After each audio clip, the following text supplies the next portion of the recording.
继续来到立法院，华航敢要改名，各党派的立委是相争未了。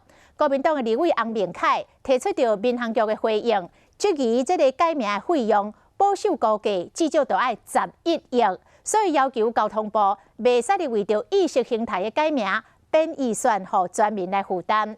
也毋过时代力量的立委邱显智认为讲，这个外国甲台湾甲中国参揽做伙舞袂清楚，这代志是真大条哦。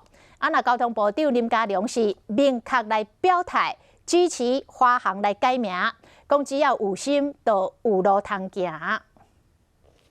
价值有10亿美金的 China Airlines 华航的招牌，敢真正要改？伫立法院有一场论战。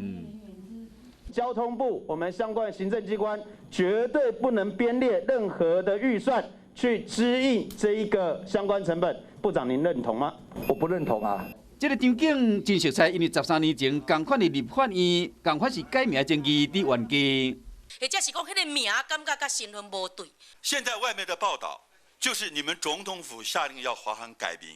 差13年，要伫差当年是为了总统陈水扁出访的专机，无希望讲有 China 这个字，所以讲改涂装。即摆是因为咱要送外国的去按这个华航的 China， 还佫有和外国媒体当作讲是中国送的。佫引起华航改名的讨论，有立委认为讲这是若无改经太好时，交通部长林佳龙嘛支持。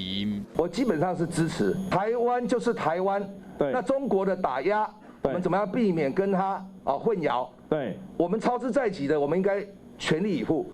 不过民航局对改名敢若无遐乐观，提供予立委的意见内面就讲到，航权的主商甲争取谈判这真困难。改名会造成机场重新分配时间，对公司营运的稳定性造成严重的影响。若是中签合约变更代码，销售系统机身的涂装加上换发证照，有的无的估计爱开差不多11亿。当年中国石油、中华邮政都已经变台湾的名，不过中华航空要改做台湾航空，就要先问这个名的主人敢有同意。